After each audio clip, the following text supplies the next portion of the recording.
Easter Island, also known as Rapa Nui, is a tiny island known for its huge moai statues scattered all over the island. Formed from the ash and lava of 3 underwater volcanoes, Easter Island, or Rapa Nui, is the most remote inhabited island on the planet.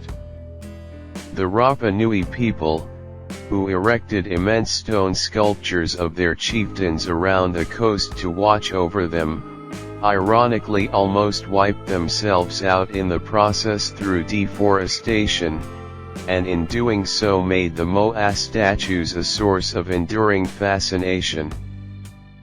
Parque Nacional Rapa Nui National Park, is considered a World Heritage Site since 1995.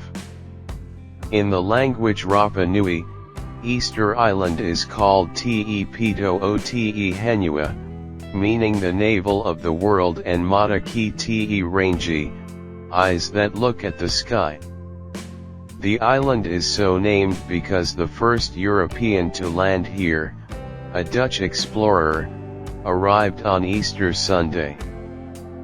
But to the Rapa Nui it was Te Pito o Te Henua, the navel of the world, and their ancestral lands now rightly make up the national park, which covers most of the island. It is the #1 tourist destination in Chile for its large and exotic natural beauty and mystery of the Rapa Nui culture.